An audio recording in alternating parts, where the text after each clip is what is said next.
Hey everybody, welcome to another episode of Memes of the Week. The best thing you can do for this channel is spank that like button like it's your Alabama cousin to help me grow my audience.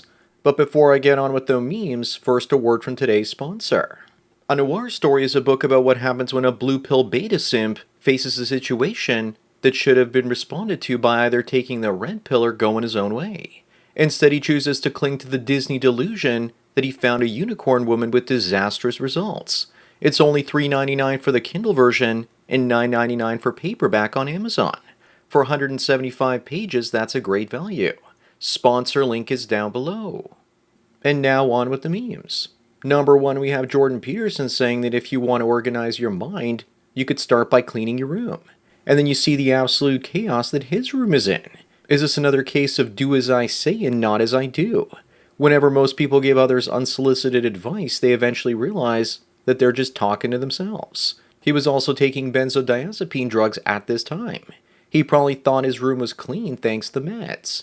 Up next, a radio host called Kelly Rowland ugly, and this is how she responded. The beauty gap between the two is like comparing a London bus to a Bugatti. Speaking of buses, that radio host can probably park a bus in the gap between her teeth.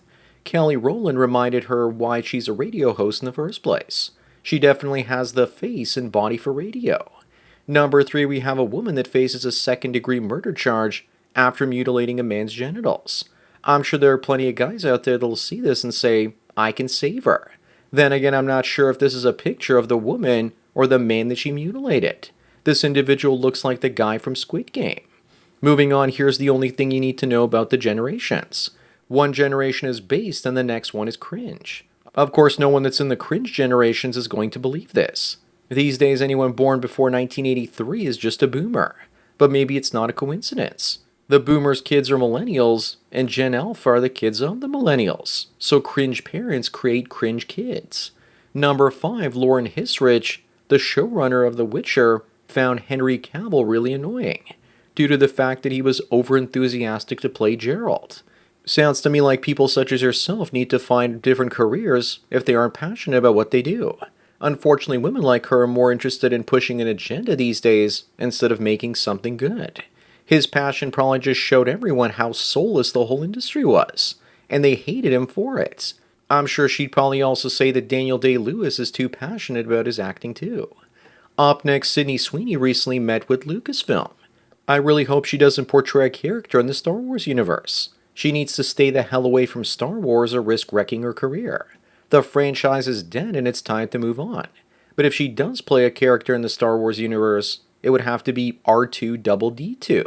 I think her being in the new Barbarella remake will be a much better move. Number 7, AOC was fired from a hot dog on a stick competition in 2018 for incompetence, and yet she was still elected for Congress. This isn't true, but it's still funny and is kinda plausible. That's clearly not her because she has horse teeth. Plus, she would be great at handling all those hot dogs. Maybe she was fired from doing the old Hawk 2 on those hot dogs. Or perhaps she was abusing the hot dogs with her cooch before serving them. Moving on, more women than men are attending med school for the first time ever. This is what equality looks like now, with women making up the majority in medicine. Men naturally abandon any area of life or work that becomes dominated by women. The only thing left to do now is celebrate the victory when one day no men are allowed in medicine. On the bright side, as a man, you won't have to park in the doctor's parking lot, which will be an absolute mess. Number 9, this woman that flashed her chesticles at the Edmonton Oilers game went viral, and she's been tracked down and given a Playboy deal, and the images are now out. This will just encourage other women to do the same in creative ways, to gain fame and get attention showing off their chesticles to cameras and children, hoping to boost their OF page or get attention from media companies. That's impressive. Now let's see her relationship with her father. Up next, here's Ashanti, as well as Janet Jackson and Halle Berry, all pregnant at the ages of 43, 50, and 47. And Lady L says this is proof women don't have to rush to start a family. I wonder how many women will see this and hold off on having kids, only to be told that they're infertile. I also wonder how brain damaged the 3 children in those bellies are going to be. Those are geriatric pregnancies, and they're rolling the Down syndrome baby dice.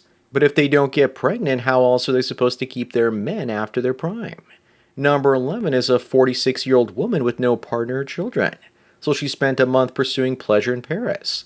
Her egg carton is empty, so she's having a midlife crisis with an even emptier soul. She probably went there to bang some Mohammeds and Pajites on those Paris streets. I think that France's African migrants were satisfied that month. She also looks like she's 58 instead of 46. If it's not too late for Janet Jackson, then it's probably not too late for her. Moving on, this 71-year-old woman makes history as the oldest Miss Texas contestant. She's better than that ginormous Miss Alabama winner. I doubt that it even gets moist at that age, but that's okay, because lube is inexpensive, or she could always spit on that thing. But I'll only date her if she has dentures. My opening line to her would be to walk up and say, "Hey there, honey, want to break a hip with me?" At least she's a woman. One could do far worse. I can't believe how slowly Latinas age as well. Number 13, here's the difference between real women and the robot or doll variety. The only difference is the doll doesn't nag or complain. Once the uncanny valley problem is solved, it's over for women. The robots will gain more abilities than real women over time, and they also won't get a migraine. At least women can still turn to bears for comfort. Imagine when these robots start doing chores, it'll really be over for women. Up next is Sarah, and she's 36 with 6 kids. She's looking for a man and not a boy to have a relationship with. How can any man resist this sweet deal? I can, because the way her body is shaped, you couldn't even donate it to science fiction. Plus, she looks more like she's 46 after taking care of all those kids. Pookie and Ray Ray Jr. have been running her down, I see. Number 15, people are surprised and worried by a UK Army ad showing exclusively white people. Actually, white males. Some people say this is a sign of a war to come. I think it's just that white men no longer want to join, and without them in sufficient numbers, the entire military-industrial complex falls apart. That's why they want to bring the draft back to America. Looks like that trans DEI army didn't work out super well for all those wokesters. Men fight for their countries if they believe in them, and not when they're led by generals in skirts. Moving on, this year in Canada for Pride Month, they literally tried shoving pride down our throats with these Pride Week maple leaf pork breakfast sausages. They probably aren't complete without some mayo, though. I wouldn't even buy them for a dog. Why subject an innocent animal to such trauma and abuse? And also just wait until Pride comes out the other end. Can you cook them or do you have to raw dog them? So many questions. Number 17, this woman says not to date her unless you're okay with the fact that she's over 30 with a body count of 200 and has a taco that'll spray you right in your face. But remember, guys, STDs are worse when they're right in your eyes. Women like this belong in prison for making venereal disease airborne. They're like venomous snakes shooting their goop at men from a distance.